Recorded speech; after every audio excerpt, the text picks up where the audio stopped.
Já parou para pensar que só existe cultura com energia? E é por isso que a Petrobras é a maior patrocinadora da cultura brasileira. Se depender da gente, essa energia nunca vai faltar. Programa Petrobras Cultural. Mais energia para a cultura.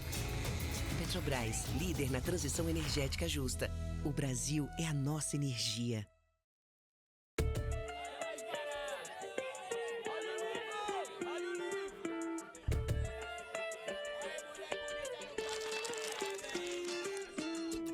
Sejam todos e todas bem-vindos à Feira do Livro 2025.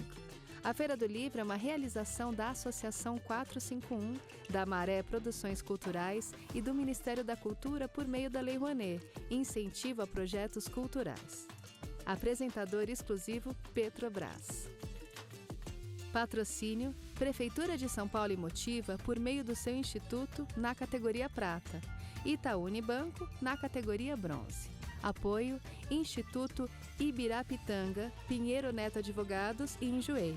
Parceria institucional Mercado Livre Arena Pacaembu, Museu do Futebol e Secretaria da Cultura, Economia e Indústria Criativas do Estado de São Paulo. Secretaria Municipal de Esportes e Lazer, Secretaria Municipal da Pessoa com Deficiência, Biblioteca Mário de Andrade e Livraria da Travessa.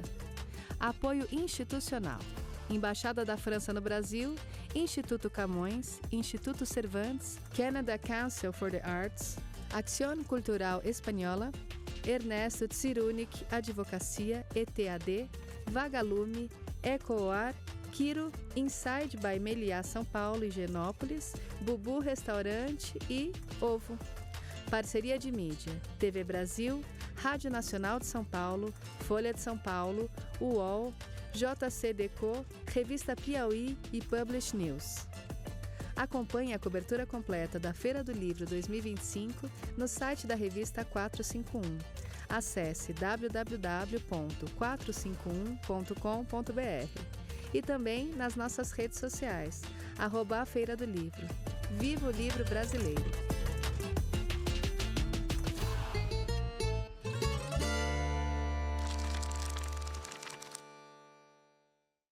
Sejam bem-vindos de volta, estamos aqui no palco Petrobras para prosseguir com a nossa programação de debates, nossas mesas literárias. Um dia literário, assim, de cair o queixo, né? Começamos aqui comemorando o aniversário de Machado de Assis, logo pela manhã. Tivemos várias mesas sobre literatura, tanto aqui como lá no auditório Armando Nogueira. E agora essa mesa que foi... Eu me desmanchei aqui, vendo a Marina e vendo as poetas, lendo o Antônio Cícero, né? Dessas mesas que tem uma importância pessoal, né? Na vida da gente. É muito mais do que trabalho, é uma coisa de vida mesmo, né? E isso também acontece aqui nessa nossa mesa de agora. Mais uma mesa de poesia e mais uma mesa com um poeta da mesma geração do Antônio Cícero, e que nos dá a honra aqui de estar presente. Eu mesmo, como curador, convidei esse poeta para a Flip, quando eu trabalhava lá, e foi um acontecimento, né? Ele era um poeta muito conhecido já no meio literário, editorial, poético, mas um público mais amplo ainda não tinha tido contato. E uma coisa impressionante foi o silêncio que ficou lá no auditório da Flip durante ali aquela hora e meia em que ele falou. E por isso que a gente está chamando ele aqui de volta, aqui na Praça Charles Miller, para falar 2 vezes. Então ele vai estar aqui hoje, apresentando a poesia completa dele, e amanhã vai estar lá no auditório Armando Nogueira, falando de um livro muito especial que ele publicou também, sobre plantas, porque ele tinha uma coluna no Jornal do Brasil sobre jardinagem e sobre a natureza, a arte de plantar, que é como ele chamava. Então, a gente tem a oportunidade de ter 2 sessões com esse grande poeta brasileiro aqui. Eu vou fazer aqui um agradecimento. Através da Lei Rouanet, do Ministério da Cultura, a Petrobras apresenta a Feira do Livro 2025, que conta com o patrocínio da Prefeitura de São Paulo, da Motiva e do Itaú Unibanco. Agradecemos a todos os patrocinadores dessa edição, em especial a Petrobras, por acreditarem, assim como nós, que a cultura move a economia. É isso aí, gente. Então vamos dar agora as boas-vindas ao Leonardo Frois, ao palco Petrobras. Palmas para o Leonardo Frois. Seja bem-vindo, Leonardo, meu querido. Muito obrigado a você. Por favor, pode se acomodar. Ali ao lado daquela planta. Pode ser? Pode ser. Perfeito. Gente, grande figura o Leonardo, colaborador da 451, desde o início. Tá aqui de volta com a gente. Muito obrigado, viu? E para conversar com ele, eu chamo aí o Schneider Carpegiani, que é um grande jornalista cultural, editor, crítico. Seja bem-vindo. O Schneider, que movimentou muito aí a cena da crítica brasileira com o Suplemento Pernambuco, um jornal que ele editou. Quantos anos você teve como editor?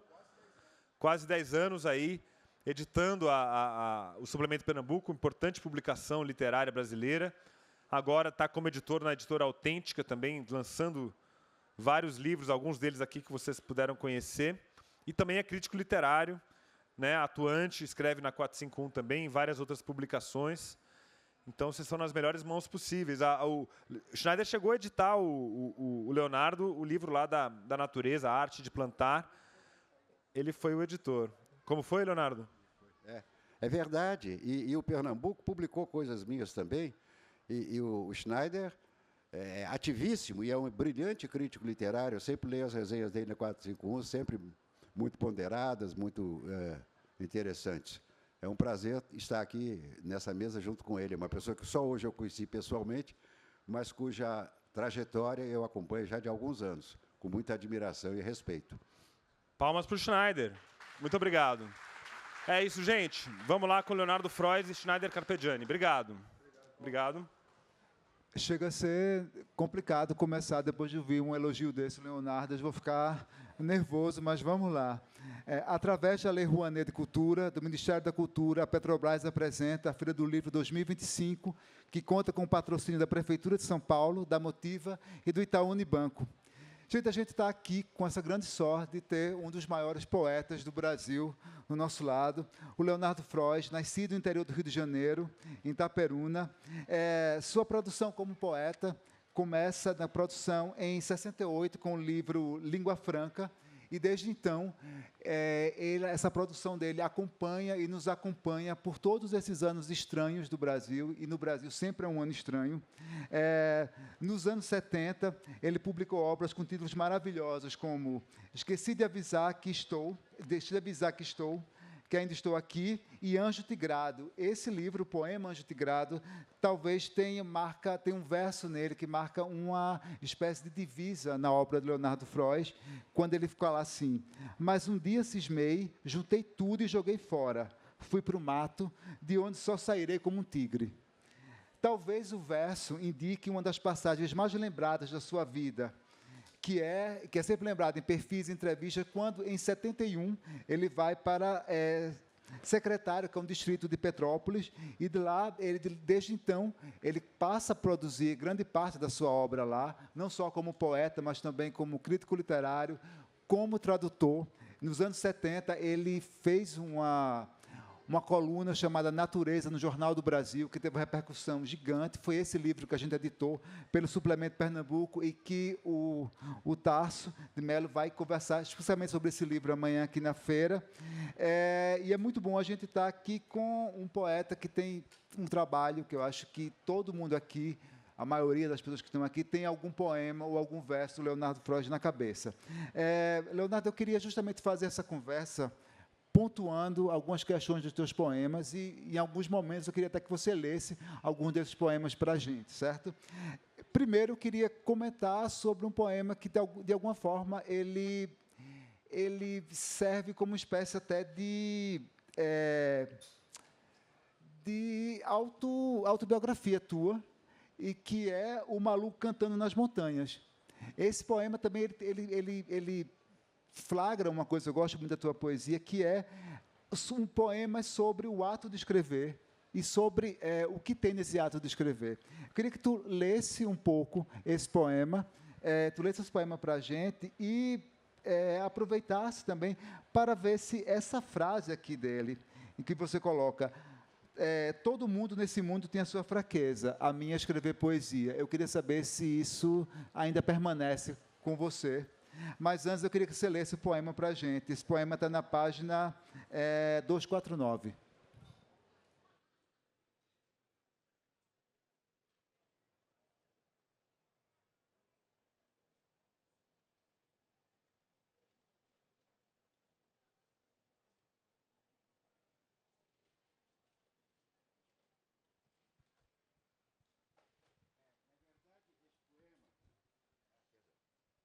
Na verdade, este poema é baseado num poema chinês de Po Shui, que viveu entre os anos 772 e 846 da nossa era cristã.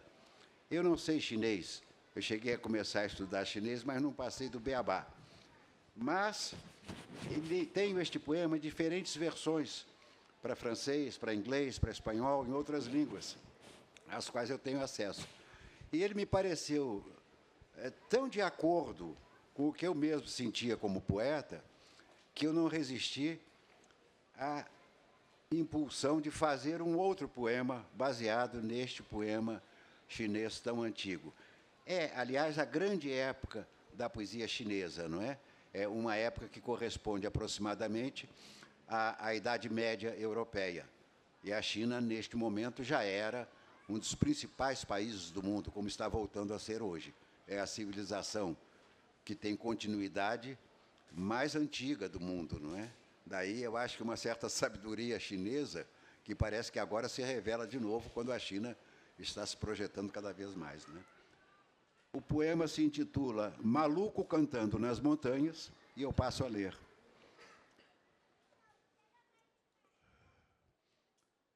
Todo mundo nesse mundo tem a sua fraqueza. A minha é escrever poesia. Libertei-me de 1000 laços mundanos, mas essa enfermidade nunca passou. Se vejo uma paisagem bonita, se encontro algum amigo querido, recito versos em voz alta, contente, como se um Deus cruzasse em meu caminho. Desde o dia que me baniram para o Xi'an, metade do meu tempo vivi aqui nas montanhas. Às vezes, quando acaba um poema, subo pela estrada sozinho até a ponta do leste. Nos penhascos, que estão brancos, me inclino, puxo com as mãos um galho verde de cássia. Vales e montanhas se espantam com meu louco cantar. Passarinhos e macacos acorrem para me espiar. Eu que, temendo me tornar para o mundo motivo de chacota, tinha escolhido esse lugar, aonde os homens não vêm.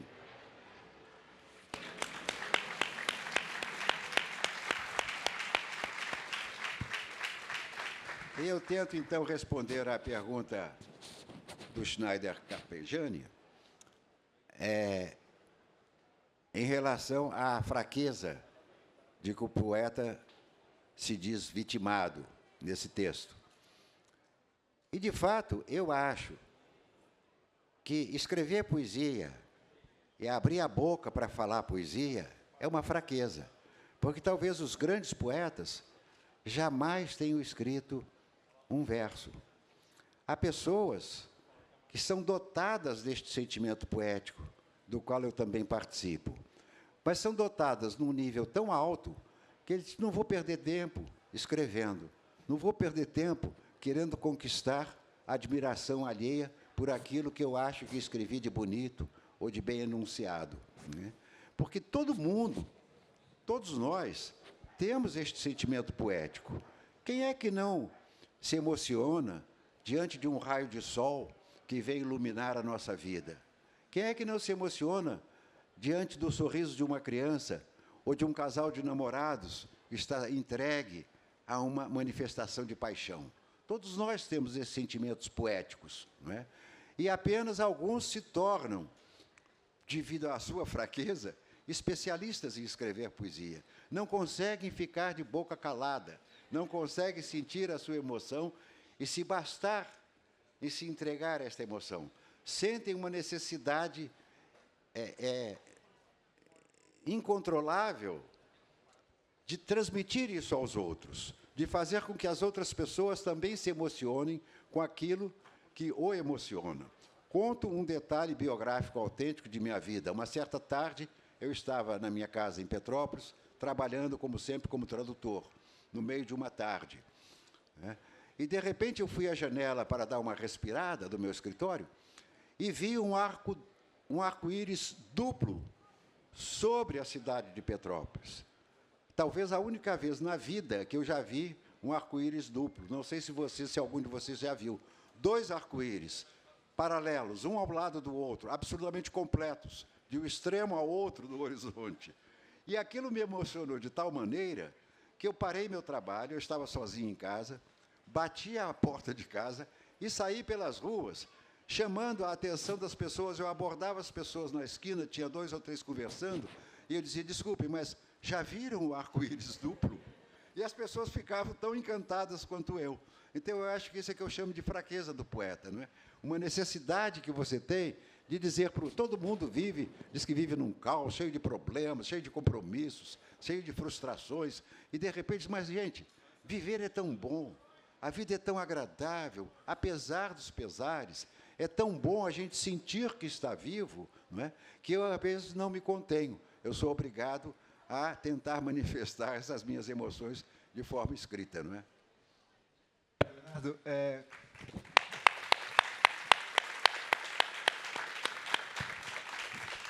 Leonardo, sempre que a gente lê alguma entrevista tua ou lê algum perfil teu, sempre se fala muito do aquele momento em que você deixa o Rio de Janeiro e vai morar em Secretário. Essa passagem da tua vida, ela virou até uma coisa meio mítica em relação a você, e até, às vezes, é tratado como uma coisa absurda. As pessoas acham absurdo alguém sair da cidade. Até usa, na verdade, o que poderia ser uma prosaica mudança de endereço, muitas vezes se é tratado como ele se isolou, ele se exilou. Eu queria que você comentasse sobre esse tom absurdo com que as pessoas tratam essa tua ida para secretário. E outra coisa também, sobre esse período da tua vida, tem uma frase tua que é o seguinte, que você fala dessa mudança para secretário e você liga ela à tua produção como autor. Você falou o seguinte: claro que, simplificando-se a vida, minha linguagem também se simplificou. Eu queria que tu falasse do absurdo do olhar das pessoas em relação à ida e sobre essa mudança, no caso, talvez isso que seja mais importante, na tua forma de escrever. Pois é. Eu saí do Rio no começo da década de 1970. E eu era, então, tinha sido, pedi demissão do emprego, diretor editorial de uma editora bastante poderosa, bastante movimentada no Rio, tinha um ótimo salário, morava num ótimo apartamento de solteiro na Praia do Arpoador, que é o recanto mais sofisticado da Praia de Ipanema, portanto, uma das praias mais encantadoras do Rio. Ganhava, como nunca mais voltei a ganhar, no mês, um salário fantástico. Mas eu cheguei à conclusão, em primeiro lugar, que ser escritor não era só, no meu caso, escrever as coisas que eu queria e estava escrevendo e tensionava escrever. Eu também tinha que ler. Para o escritor, ao meu feitio, ler é parte da atividade profissional, se é que a gente pode chamar isso de atividade profissional. Mas, enfim, eu achava que era a minha vocação, que eu tinha que segui-la inevitavelmente, senão eu jamais seria uma pessoa satisfeita com a vida. E não me sobrava tempo. Como diretor de uma editora, eu ficava, às vezes até no fim de semana, eu tinha que receber algum estrangeiro, com quem nós, de editoras estrangeiras, com a qual nós fazíamos negócios, e sair para almoçar com o cara, etc. Então, não me sobrava muito tempo. Eu ficava no escritório, na redação da editora, o dia inteiro, né?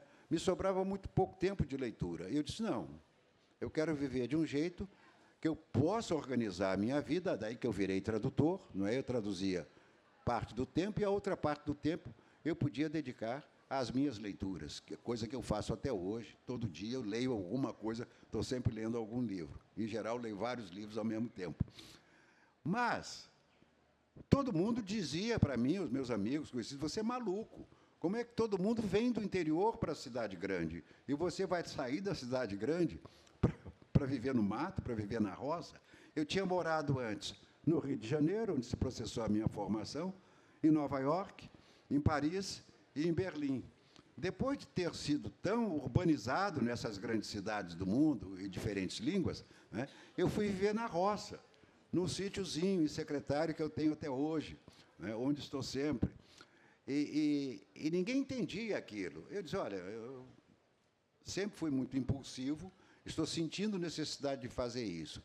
Mas, quando cheguei lá, eu descobri que jamais eu estava... Em primeiro lugar, eu não fui sozinho. Eu fui com a minha grande paixão da época, era uma moça que eu tinha acabado de conhecer, porque me apaixonei perdidamente, e eu disse, mais vale viver um grande amor do que ter um bom emprego. Eu quero viver este grande amor o tempo que for possível. Todo minuto, todo instante, eu estava começando a conhecer esta moça, que está sentada hoje aí entre vocês, mais de meio século depois. É a mãe dos meus filhos e a minha namorada até hoje. Então, nunca tive solidão, porque tinha uma mulher a meu lado, uma mulher que sabia da minha fraqueza, ele é poeta, não é? Mas, se ele não virar um poeta, ele não vai ficar satisfeito, me deu toda a força possível, não é? E nos ajustamos. E lá, quando cheguei no mato, eu descobri o seguinte, aqui achei interessante, quando o Paulo me mandou sentar ao lado dessa planta, que é uma planta, não é uma planta de plástico. Eu me sinto muito bem junto das plantas. E, quando cheguei lá, eu vi que não tem solidão na roça, no mato, no campo, porque você está cercado de uma infinidade de espécies. Quando você passa a reconhecer que cada plantinha, cada árvore, cada animal silvestre é um ser, assim como você, não é? A comunicação, às vezes, é muito difícil. Como é que eu vou me comunicar com uma árvore? Mas eu sei isso por experiência vivida, por ter criado centenas de árvores, desde a semente, que hoje são monumentos vegetais neste meu sítio. Meio século depois, a natureza ao redor da minha casinha, uma casinha super modesta, virou uma mata fechada, né? Eu acompanhei este processo e estava sempre, como estou até hoje, cercado de companhias, de árvores que eu respeito. Eu sei que é difícil a comunicação com os vegetais, porque o que mais eles têm é a sua carga de silêncio, não é? Mas eles são coisas vivas, eles são pessoas vivas, como nós. Isso é muito curioso.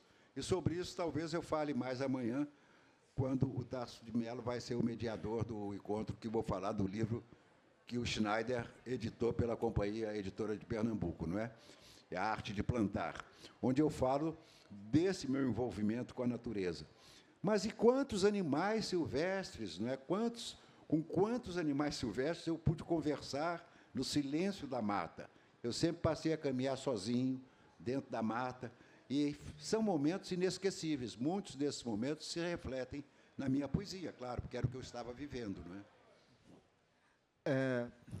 Só lembrando para vocês que quem quiser fazer pergunta ao Leonardo, já o pessoal está passando aqui com um papel e ele vai estar respondendo aqui as perguntas daqui no finalzinho da mesa da gente.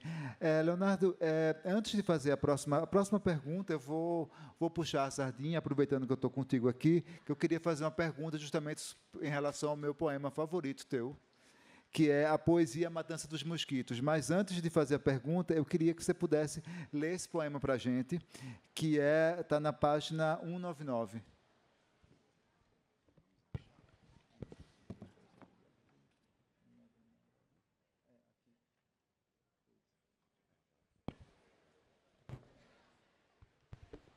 A poesia e a matança dos mosquitos.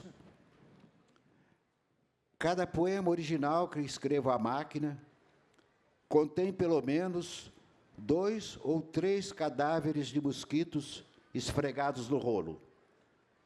Isso porque escrevo muito de madrugada com a luz acesa. Antes de amanhecer, eu apago para espiar a mutação de cores. Meu editor, um dia, vai receber a coleção completa. Parece que Pablo Neruda colecionava, por sua vez, caramujos. Uma senhora que me visitou outro dia achou que tenho alma de artista. Como as pessoas são boas observadoras agora. Os meus cachorros latem muito de noite quando estou escrevendo. Eu acho isso muito chato, porque fico tenso. Às vezes eu penso que vai sair do mato um macacão enorme.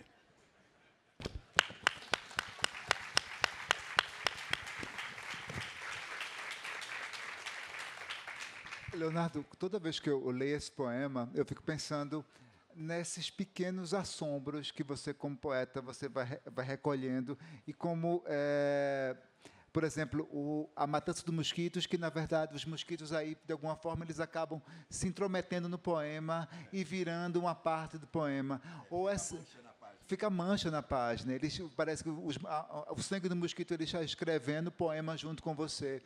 Uma outra coisa também que me chama a atenção nesse poema é essa coisa do assombro que tem. Você tem o cachorro latindo de noite, que incomoda você, mas que entra no poema, e você tem esse medo do macacão enorme surgir e invadir a cena. A gente é cercado o tempo inteiro de pequenos assombros que a gente às vezes até não dá nome para eles, ou finge que eles não existem, ou espera que aconteça uma coisa maior que isso, que seria uma epifania.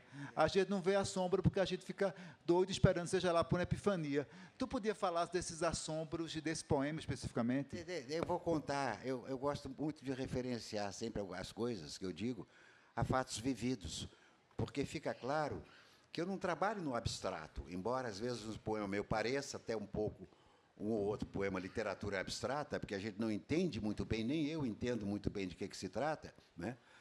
Eu acho que o problema é fazer uma composição com palavras que se sustente, que aquilo você não possa contar, aquilo só existe naquela forma vocabular que o poeta consegue criar, como se estivesse construindo uma escultura em madeira ou em pedra, não é? É uma coisa, um objeto verbal. Mas, em geral, esses poemas, como neste aqui, a senhora que me visitou outro dia, que achou que eu tenho alma de artista, existiu. Foi uma senhora, provavelmente das vizinhas, não sei mais quem era, que me disse isso. Foi lá à minha casa me visitar e alguma coisa que eu disse que ela fez esse comentário. Ah, você tem alma de artista. E claro que isso entrou no poema, e não foi invenção minha, eu estava apenas registrando aquilo.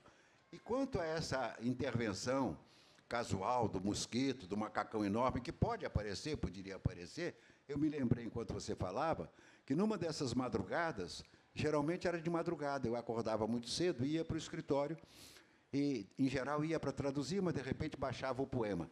E, numa dessas manhãs, não é, 3, 4 horas da manhã, de luz acesa, o meu escritório tinha a frente toda envidraçada, dando para a mata, não é, a poucos passos da mata.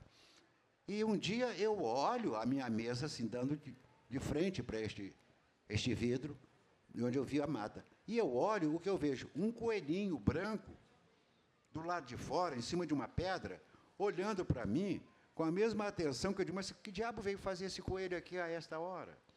Porque coelho não é bicho silvestre, né? Coelho, em geral, noção da fauna local. Devia ser de alguma criação de coelhos, aí que tinha coelhos criados em gaiolas, não é, presos, etc. Provavelmente esse coelho fugiu de alguma criação, saiu por ali pelo mato, de repente foi atraído pelo meu escritório, que estava com a luz acesa, e de repente eu vejo aquele bichinho tão lindo que é um coelho, não é, olhando para mim com o mesmo interesse com que eu olhava para ele. Isso é que eu acho, sabe, que é a coisa que você viver na natureza, em contato tão íntimo com a natureza, muda muito a sua maneira de pensar, de se colocar diante do mundo, porque aqui na cidade grande, a gente está sempre no palco, como eu estou aqui hoje, não é? A gente não tem um momento de recolhimento diante da natureza, diante do arvoredo, diante das cachoeiras, dos rios. E são momentos mágicos. Eu tive o privilégio de poder me dar esta vida, não é? Sem deixar de ser o profissional que eu fui, traduzir dezenas e dezenas de livros para poder pagar esse luxo de poder viver num sítio, poder viver em contato com a natureza. E só um parênteses, que tu falaste, Leonardo, só o fato de você descrever com atenção o que você está olhando ao seu redor, a gente que lê, a gente começa a achar, a gente lê esse poema até como um conto de detetive, porque dá medo. Parece que alguma coisa vai romper na hora e vai atacar o poeta. E, na verdade, é só observação. E você falou esse negócio do coelho, veio na minha cabeça. Eu não sei aonde eu vi, mas tem uma frase tua que eu acho maravilhosa, que é: em geral, as abelhas não são corruptas. E em sociedade consegue sempre estar colaborando uma com a outra, não é? A coisa social. E na sociedade humana, não é? Os sentimentos negativos atuam de tal forma que tanta gente está querendo prejudicar intencionalmente o outro. Não é? Os insetos, não, em geral. Você vê até a formiga. Se tem uma formiga acidentada, a outra vai e carrega a formiguinha que está com a perna machucada nos ombros. Não é? São muito prestativos e são muito... quer dizer, eles têm formas de convivência social muito mais desenvolvidas do que os humanos conseguiram fazer. Os humanos se sentiram sempre os reis da criação, mas eles têm muito a aprender com as demais espécies, eu acho.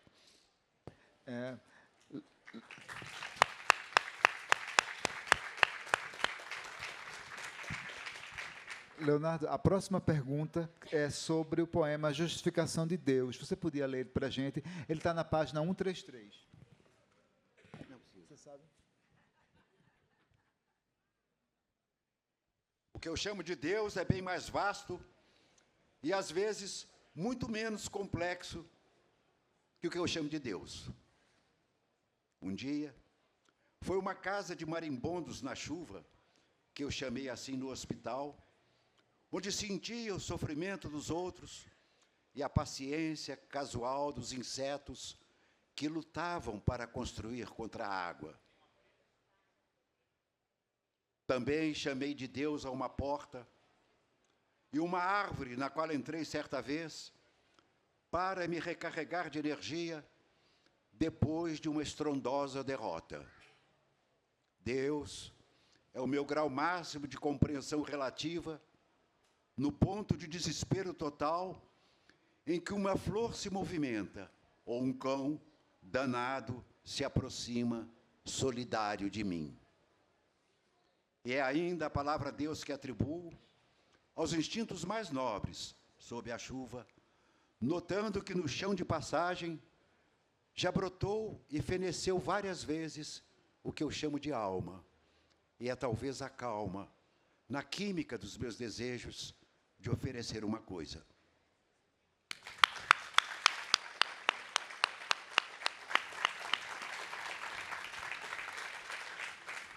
E esse a gente estava conversando antes, esse era, quando tinha falado desse poema, para comentar, Leonardo falou que esse era um dos poemas que ele sabia de cor. Sabe dois de cor. É breve, né? Uma coisa que chama atenção nesse poema, Leonardo, que eu acho que isso aparece, na verdade, em muita coisa, várias vezes na tua poesia, que é entender o mundo, ou tentar entender o mundo, talvez seja a melhor explicação, pela ideia da metamorfose. Uma coisa vai virando a outra, né? Uma montanha, uma planta, a alma pode ser uma planta, a alma pode ser uma montanha, Deus pode ser uma montanha, e Deus pode ser uma casa de marimbondo também, na chuva. Eu queria que tu comentasse um pouco sobre essa ideia de metamorfose que atravessa muitas vezes os teus poemas. Eu tenho uma visão de que nenhum de nós existe isoladamente. A gente, na cidade, é forçado até pelas circunstâncias, pelo tipo de vida que se leva, a uma necessidade muito grande de autoafirmação. Todo mundo diz, eu preciso ocupar o meu espaço, etc. etc. A gente precisa se afirmar socialmente, né, para que nos levem a sério, para que a gente possa crescer profissionalmente, para que a gente possa ser respeitado socialmente. É inevitável isso, não é? A sociedade se estrutura de tal forma que o compromisso que cada um de nós assume com o seu desenvolvimento, com a sua personalidade, é uma coisa fundamental para a existência de cada um de nós. Agora, isso leva, no meu entender, o exagero disso, que é um processo até quase biológico, natural, mas o exagero desse processo leva a gente a se levar muito a sério, a achar que nós somos a nossa personalidade. Porque, no fundo, nós não sabemos absolutamente nada sobre quem somos, de onde viemos, para onde vamos. A vida é um absoluto mistério. A ciência pode dar todas as explicações possíveis, e vem fazendo isso há séculos e séculos e séculos. Mas jamais ninguém conseguiu dizer por que existe a vida. Por que uma primeira ameba saiu da água e se transformou, pouco a pouco, numa planta ou num animal? E por que os animais são tão diferenciados? De uma formiga a um elefante, de um canarinho a uma baleia. Se a gente pensa nas formas animais e vegetais, a variedade infinita, não é? A gente diz, puxa, não há explicação possível. Existe um grande mistério que nos envolve. E, para mim, a visão que eu tenho, que foi sendo elaborada ao longo de tantos anos de vida, é que eu não existo isoladamente. Eu sou parte de um todo. Eu sou parte das pessoas. Por exemplo, eu vou sendo mudado ao sabor das circunstâncias, dependendo das pessoas com as quais eu estou convivendo, né? Se eu convivo com os meus filhos, eu sou uma pessoa. Se eu convivo com os vizinhos, eu sou outra pessoa. Se eu convivo com estrangeiros, eu sou outra pessoa. Ou seja, a minha personalidade não é um dado imutável, ela vai variando de acordo e ao sabor das circunstâncias, não é? E esta compreensão, para mim, é fundamental, que você chamou de metamorfoses. Quer dizer, de repente, eu sou a montanha. Quantas noites eu dormi subindo, escalando montanhas, no alto da montanha, ao ar livre, não é, sob o céu estrelado, e eu não tinha noção aqui. Eu sou aqui o Leonardo, que é fulano de tal, que faz isso, que faz aquilo, que é tradutor, que é poeta, etc. Não, eu sou parte dessa coisa grandiosa que eu vejo aqui, né, e que eu não conseguirei jamais entender em termos racionais, mas que eu posso sentir. Eu estou sentindo aquele espaço estelar, aquela coisa infinita. Eu digo, isso não dá nem para conceber até onde vai isso. Isso vai acabar, parece que não acaba, que não tem fim, que não tem limite, e eu sou parte disso. E a parte mais importante, no meu entender, é eu poder contemplar isto, saber que eu sou parte disso e ter estas sensações tão maravilhosas de estar vivo.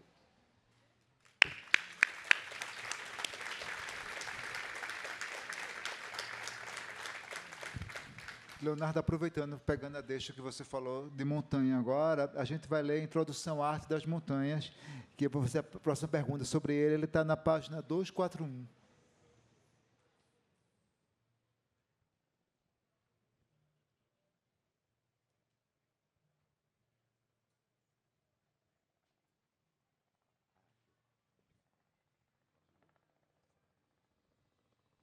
Introdução à Arte das Montanhas. Passar a máquina.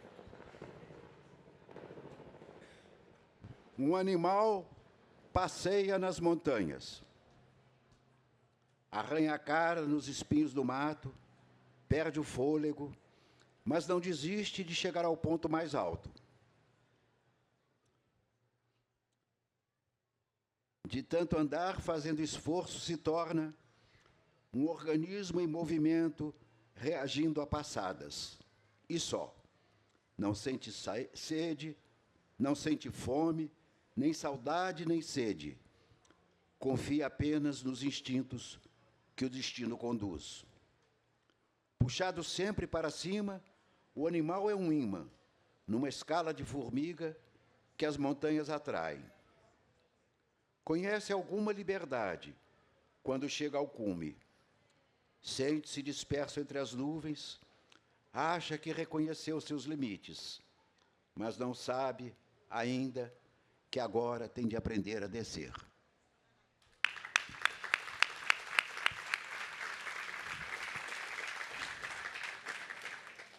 Leonardo, sobre esse poema, tem uma explicação, um comentário do crítico Ivan Junqueira, que ele diz o seguinte: Leonardo, às vezes, escreve poesia como quem conversa, como quem conta, entre esquivo e distraído, uma história que só pode ser contada ao pé do ouvido. E ele fala sobre isso na Introdução da Montanha. Eu fico sempre pensando, quando eu leio esse poema, ele também tem uma estrutura também de uma fábula. A gente pode ler ele como uma fábula, né? E na verdade, isso que é uma coisa, que é a coisa mais simples, talvez, que se você aprende a subir, você vai ter que aprender a descer. Acho que essa talvez seja a lógica da vida. Somente que a forma como você constrói isso, a gente lê e vê um mistério, da mesma forma como a gente vê o mistério do macacão podendo entrar na casa da gente, do meio da noite. Podia comentar um pouco sobre isso? Eu queria aproveitar uma deixa que você falou do estilo, do estilo tipo uma conversa, como se fosse uma conversa, porque eu acho que um segredo da poesia, e, aliás, um segredo de toda manifestação artística, seja a dança, seja o desenho, seja o teatro, é o ritmo, né? Uma obra de arte, seja um poema, seja um filme, ela se estrutura, ela se torna convincente pelo ritmo, não é? Que nela se expressa. Há muitas poesias que eu vejo, não estou criticando ninguém em especial, mas digo, de modo geral, muitos poemas que eu vejo, poemas que são publicados hoje, em grande quantidade, aliás, mas que às vezes me parecem farrapos de prosa. Estão recortados em forma de versos, mas não têm o ritmo que eu acho que eu sempre procurei dar aos meus trabalhos. Essa coisa está tão impregnada em mim que, muitas vezes, antes de escrever um poema, eu sentia uma coisa na cabeça, como se fosse uma música, que era este ritmo abstrato. O ritmo vinha, às vezes, antes do poema, e depois as palavras vinham preenchendo. Eu sou péssimo em música, não sei cantar, não sei tocar nenhum instrumento, mas eu sempre absorvia mentalmente uma ideia de ritmo, não é, que vinha. E este ritmo foi a coisa que eu falei. À medida que a minha vida se simplificou enormemente, quando eu fui para o campo, a minha linguagem também passou a ser mais simples. A gente percebe isso, eu acho, ao longo do meu livro de poesia completa. A gente percebe, aos 20 anos, eu usava palavras muito mais complicadas do que aos 40, aos 50, aos 70. Né? O próprio vocabulário foi se tornando mais conversa, não é? E menos literário. Felizmente, porque eu acho que aos 20 anos eu tinha necessidade até, não é, de fazer uma poesia mais culta, usar palavras mais difíceis, etc. e tal, talvez para ocupar o meu espaço, como eu disse antes. Não é? Então, eu acho que isso é assim. E, agora, como eu falei também antes, muitas vezes, é o caso deste poema Introdução à Arte das Montanhas, muitas vezes o que o poema está descrevendo é uma experiência vivida. O que este poema descreve foi uma ascensão que eu fiz a uma pedra lá de Petrópolis, que se chama Maria Comprida. O nome já dá ideia do que seja. É um cone de granito monumental que tem 1.900 metros de altitude. E não tem vegetação. A gente vê a pedra nua, como se fosse uma escultura de Brancusi numa escala monumental. Só tem um pouco de vegetação na base. E depois a gente tem que subir na pedra nua. Consequentemente, subindo, à medida que o sol vai esquentando, a pedra vai ficando quente, a sede de quem está fazendo a ascensão vai se tornando absurda. Não é? Você sente cada vez mais sede até chegar ao cume. E, nesta ascensão que eu fiz, era a primeira vez que eu subia nessa pedra, eu bebi toda a minha água, eu levava um cantil com água, tipo 1 litro de água, e eu bebi a minha água toda na subida. Aí vem a descida, depois fizemos lá um lanche no alto da montanha, etc., vamos descer. E eu não tinha uma gota d'água para a descida. Não é? E matei a minha sede graças à caridade do grupo com o qual eu estava, cada um me dava um golinho d'água para eu poder matar a minha sede até chegar à base, que era o único lugar onde eu podia encher o meu cantil. Então, daí essa história de que se esquece que ainda tem de aprender a descer, não é? Eu tinha errado porque eu não tinha reservado uma quantidade de água mínima que fosse para a descida. Não é? E, ao mesmo tempo, o poema pode ser lido de diferentes maneiras. Muitas pessoas já me falaram isso. Cada qual interpreta à sua maneira. Eu acho que esta é a graça da poesia. O poeta vê de um jeito e cada leitor vai ver à sua maneira, baseado na sua experiência, na sua capacidade de interpretação. Porque, no final, quando diz ainda falta aprender a descer, pode ser considerado uma coisa relativa à própria existência, não é? Que a gente vai subindo, como já me aconteceu, e agora que eu já passo dos 80 anos, eu tenho que aprender a descer, que é o término da vida, não é? E espero que este término da vida seja sorridente, como tem sido, na maior parte do tempo, a minha vida, não é? Porque eu sou muito grato à vida que levei, que estou levando, e espero morrer também satisfeito, e satisfeito com o que eu consegui fazer.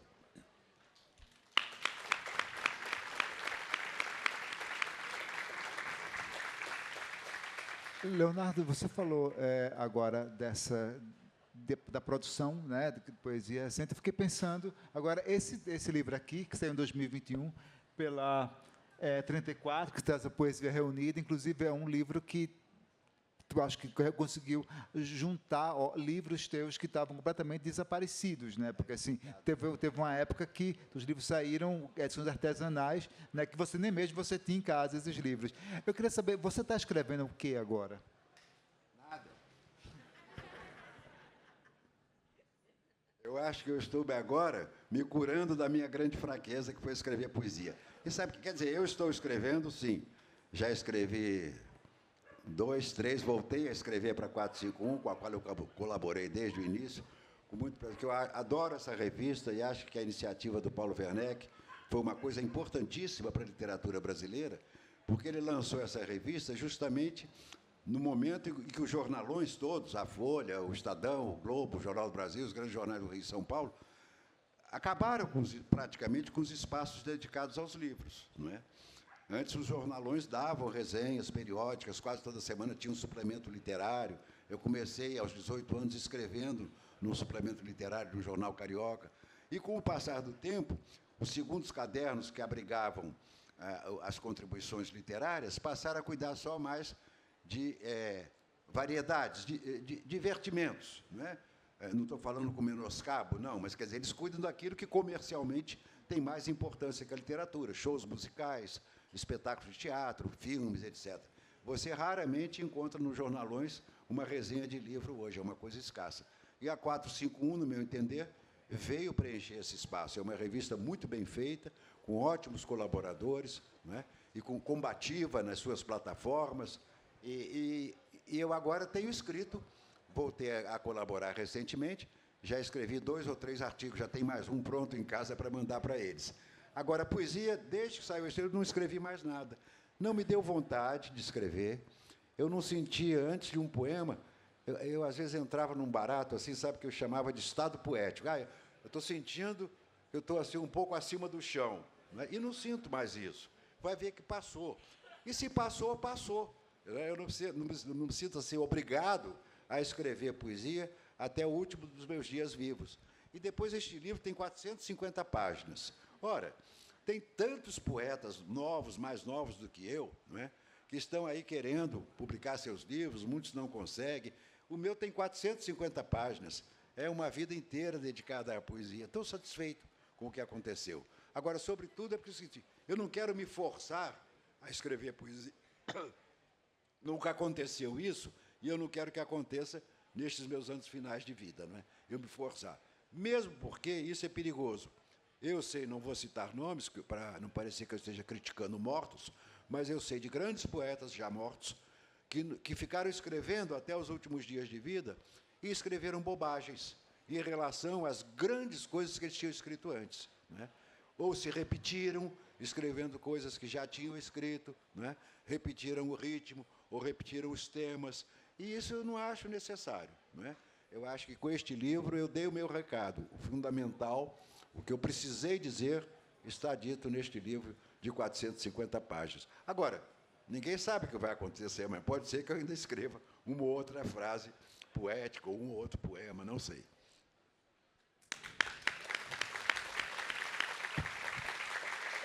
Leonardo, eu sei que já está quase chegando a hora de ver as perguntas da plateia para você, Mas antes da pergunta para ti, eu queria fazer uma última pergunta minha para você, que eu fiquei pensando nisso quando eu estava relendo muitas tuas coisas para fazer essa entrevista. É uma pergunta pode ser meio fora de sentido, mas é que tem se falado tanto disso. Leonardo, tu acredita no fim do mundo? Tu acredita no fim do mundo? Tu pensa nele? Olha, para mim, o mundo acaba e recomeça a cada dia. Eu não posso pensar num fim de mundo, sei lá, que vai explodir tudo. Isso aí eu acho, não sei, nem entra nas minhas coisas. E provavelmente não vai acontecer antes de eu morrer. Agora, para mim, o mundo, isso eu sinto todo dia. Ele acaba quando eu vou dormir e quando eu acordo, ele recomeça. Basta pensar nisso, porque quando a gente está dormindo, a gente está morto. Não é? Não está morto. Você não... Está lá, o seu corpo está paralisado, você não está fazendo coisa nenhuma. Então, você morre quando você dorme. E quando você desperta com o primeiro raio de sol, o primeiro bafejo da manhã, que é uma coisa deliciosa, não é? E que a gente dá uma primeira respirada e diz, puxa, como é bom, não é? A gente sentir isso. O Byron, que eu acabei de escrever sobre a tradução do André Valias, que eu encontrei hoje aqui, aliás, elogiei o trabalho dele, que é maravilhoso. O Byron diz isso. O objetivo da vida é a sensação. É uma frase de Byron. O objetivo da vida é a sensação, é sentir que existimos. E isso, muitas vezes, nós somos tão carregados de compromissos, de obrigações, não é? De paixões, enfim, temos a mente tão ocupada com coisas, talvez muitas vezes dispensáveis, que nós não percebemos isso, que, sabe, o prazer de existir, a sensação de cada instante que passa, é a plenitude. Então, para mim, eu digo e insisto nisso, o mundo, para mim, acaba e começa a cada dia. Agora, se vai haver uma explosão nuclear, se vai haver isso ou aquilo, não sei, nem me interessa saber, porque eu não quero condicionar os meus prazeres de hoje por uma hipótese assim tão macabra, não é? Não, prefiro achar que está tudo bem, que amanhã eu volto para casa e vou cuidar das minhas plantinhas, eu continuo plantando, continuo criando mudas pequenas que eu tenho que proteger, porque são como se fossem filhas, não é? Porque os insetos atacam, e com isso eu me ocupo muito, e os meus livros, e vou tocando.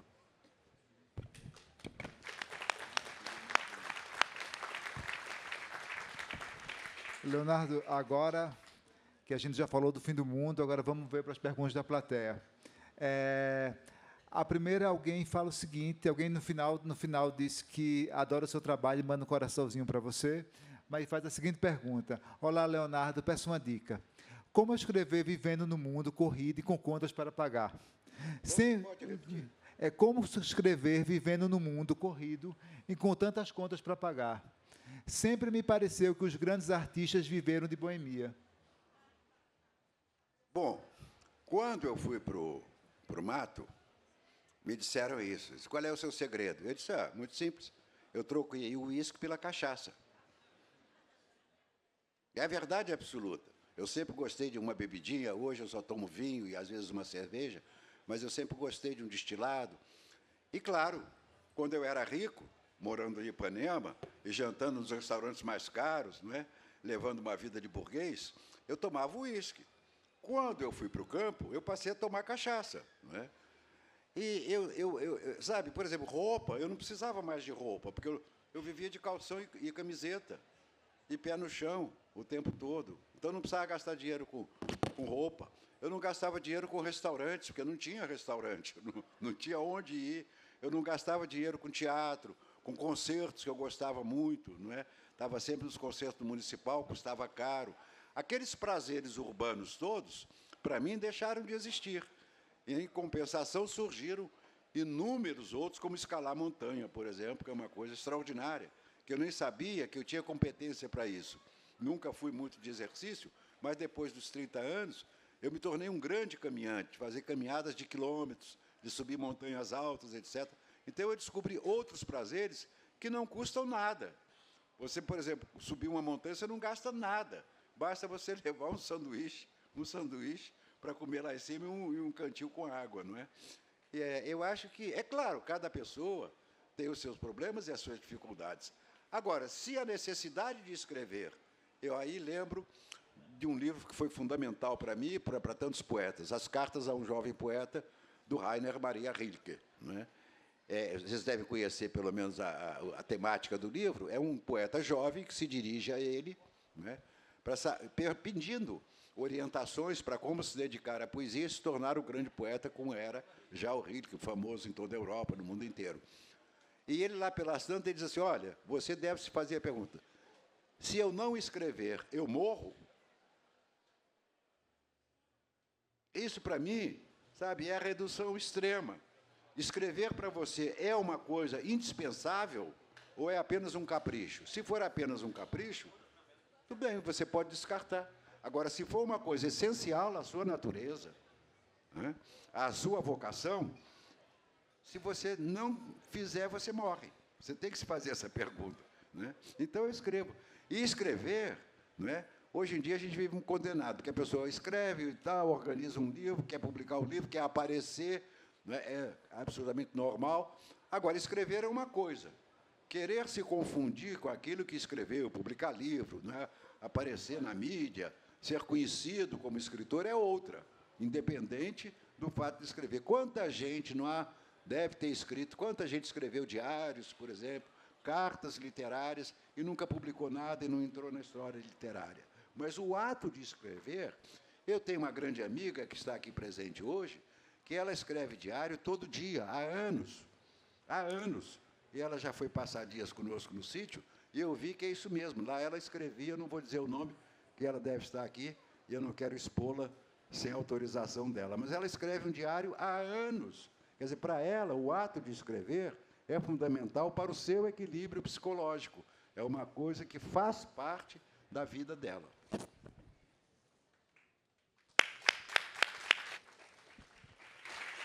Leonardo, a pergunta ela vem assinada pelo Wellington Furtado Ramos, que é da Universidade do Mato Grosso do Sul. Ele comenta, para além de coligir os livros em um único volume e, de certa forma, prestar uma homenagem, qual o impacto em sua poética do volume Poesia Reunida que se difere de uma obra completa? Qual a continuidade de sua expressão estética diante da descontinuidade de um volume dessa natureza? Qual é a continuidade de sua expressão estética? Qual a continuidade de sua expressão estética diante da descontinuidade de um volume dessa natureza? A pergunta é um pouco complicada. Eu teria que pensar para dar uma resposta de acordo. Mas o problema é o seguinte, quer dizer, o que eu considero disso é que foi uma satisfação enorme. Em primeiro lugar, porque eu não tomei a iniciativa de publicar este livro. Pela primeira vez, toda a minha poesia foi reunida aqui a convite da editora.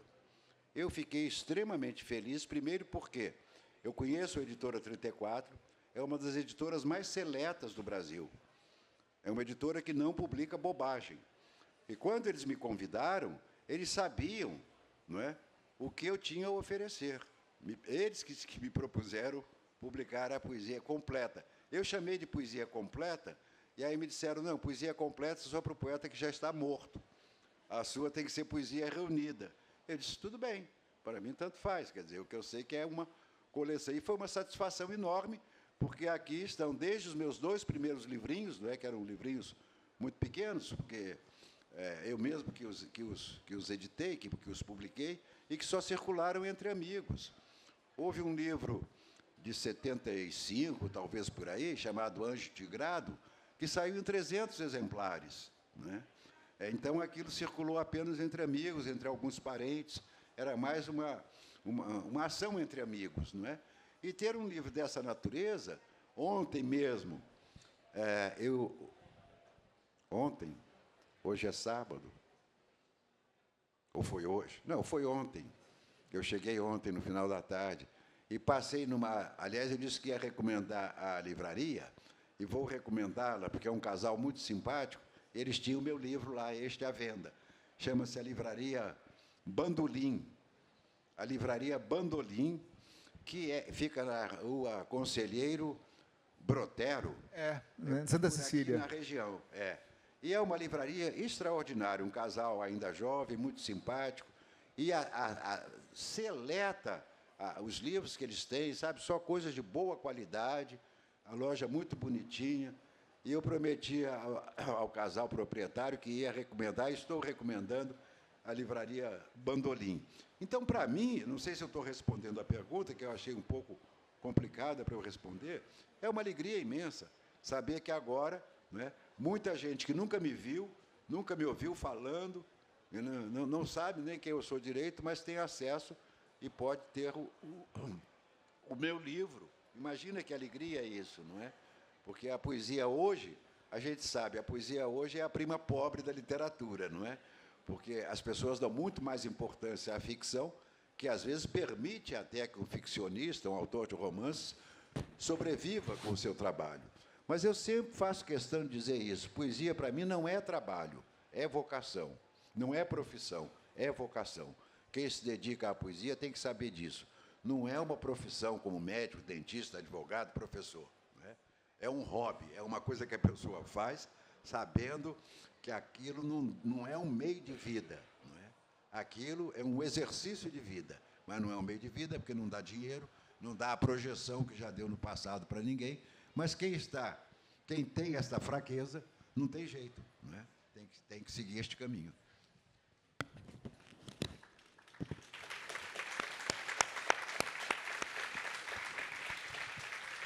Uma outra pergunta que também sem assinatura, que é o seguinte: Leonardo, o que o senhor diria aos estudantes de literatura, aos aspirantes a poetas e tradutores, nessa época cheia de mudanças trazidas pela inteligência artificial? Olha, aí eu, sinceramente, acho que eu não sei dizer nada, porque eu nem sei direito o que é inteligência artificial. Eu, sinceramente, eu não sei bem. Eu imagino, às vezes, eu digo assim, eu acho que inteligência... A gente põe lá no computador, diz, eu quero um poema de amor. E a inteligência artificial faz um poema de amor. Eu quero um conto de terror. E a inteligência artificial faz... Eu acho que é um pouco isso. Ora, aí eu não sou profeta. Eu não posso saber o que vai acontecer no futuro. Eu posso fazer previsões, mas sem nenhuma base na realidade, porque eu, sinceramente, até hoje eu não entendi, nem me esforcei por entender o que é inteligência artificial. Ouço falar como qualquer leigo, não é? E, se for um caminho, não é? A necessidade nossa, dos poetas, escritores, até que sofreram tanto ao longo de tantos séculos para criar um significado com palavras, a nossa função pode simplesmente deixar de existir. Muitas profissões, muitas carreiras já deixaram de existir, não é? Muitas coisas que antes eram feitas por seres humanos, agora são feitas por máquinas, totalmente, não é? Então, pode ser que aconteça, não sei. Mas eu acho também o seguinte, não adianta, por exemplo, a pergunta, estudantes de letras hoje. Ora, não dá para o estudante de letras de hoje ficar pensando no que vai acontecer daqui a 50 anos com a inteligência artificial, não é? Porque, provavelmente, para o estudante de letras hoje, nos próximos 20, ou 30, ou 40 anos, ainda haverá função, não é? Ainda haverá função. Hoje, pela manhã, que eu tive livre, eu fui ver a belíssima, recomendo também para quem não foi ver ainda, a belíssima exposição do Monet no MASP. A Monet e a ecologia pegaram um tema ecológico para botar lá as cenas de natureza lindíssimas, não é? Pintadas por ele. E eu fiquei embevecido hoje pela manhã vendo a quantidade de jovens de 10, 12, 15 anos, todos com jeito de estudante, mocinhas muito bonitas, vestidas com muito bom gosto, muita inventividade. Não era coisa de ostentação de riqueza, mas coisa de bom gosto artístico, não é? E eu fiquei encantado tanto com as obras expostas, quanto com aquelas jovens pessoas que eu digo, meu Deus, se tantas pessoas jovens se interessam por exposições de arte no Brasil de hoje, é sinal de que o futuro vai ser bom. Na minha época de jovem, quando eu ia a exposições de pintura, por exemplo, que era um pouquíssimo concorrido, era raríssimo você ver. Você via amigos dos pintores, não é? Pessoas já de meia idade, às vezes, mas era difícil você ver um jovem de 15 ou 20 anos numa exposição de pintura. Hoje os museus estão repletos de gente jovem, não é? Então, isso eu acho que é um sinal de que... porque a sensibilidade humana é que precisa ser apurada, aperfeiçoada, dia a dia, porque nós estamos longe de ter uma sensibilidade, não é, que realmente faça o mundo funcionar de uma maneira mais orgânica, mais sensata, com menos guerra, com menos violência, não é, com menos antipatia entre as pessoas e os seres, com mais delicadeza. Isso tudo vai sendo, passa a existir à medida que a sensibilidade pessoal de cada um vai se tornando mais trabalhada. E, certamente, estes jovens, vendo pintura de Monet, de Renoir, que estava lá exposto hoje também, e coisas assim tão bonitas, eles certamente vão ser influenciados e vão se tornar mais doces. Certamente isso vai acontecer. E acho que os estudantes de letras, hoje, têm que ter consciência disso. Sabe? Quanto mais você se dedicar à literatura, mais benefício você estará trazendo ao mundo.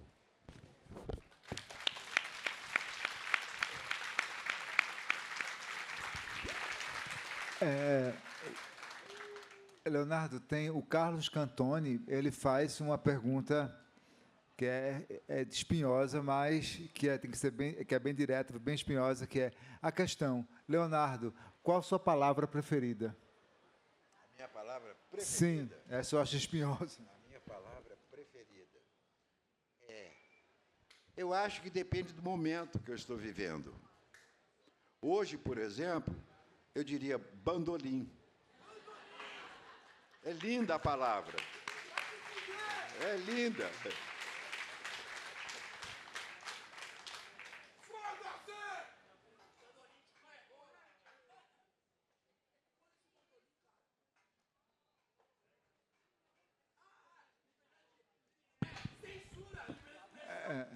Não. Eu acho que vamos...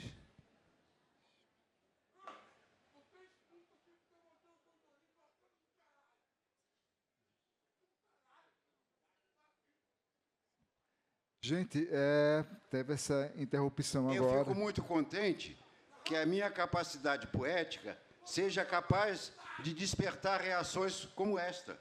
Sim. É sinal de que eu não estou passando incólume no mundo. Eu estou conseguindo despertar reações.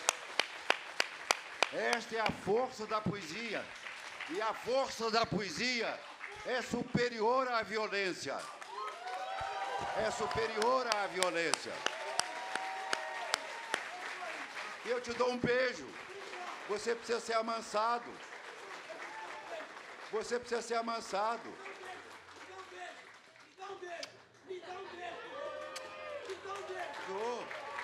Dou o beijo.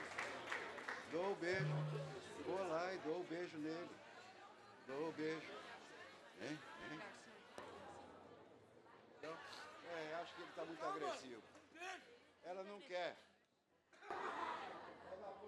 A força da poesia não é maior que a violência. Eu sou um poeta. Eu não estou violento. O segurança está na minha frente por quê? Por quê? Essa porra aqui não é violência. Isso aqui não é violência. Eu tô aqui, velho. Isso aqui é violência. É melhor, não vale a pena.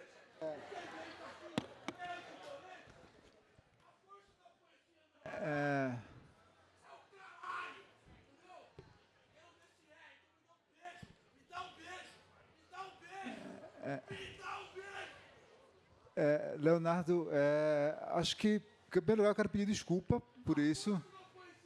Aconteceu, e que esse final aí não maculou essa hora maravilhosa que a gente passou junto. Não, eu acho quero que muito agradecer. parte. Isto faz parte do meu show.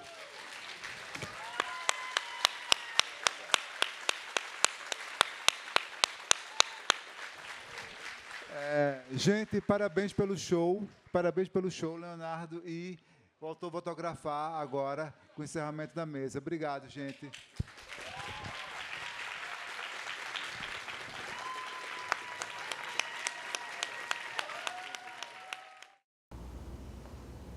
Já parou para pensar que só existe cultura com energia? E é por isso que a Petrobras é a maior patrocinadora da cultura brasileira.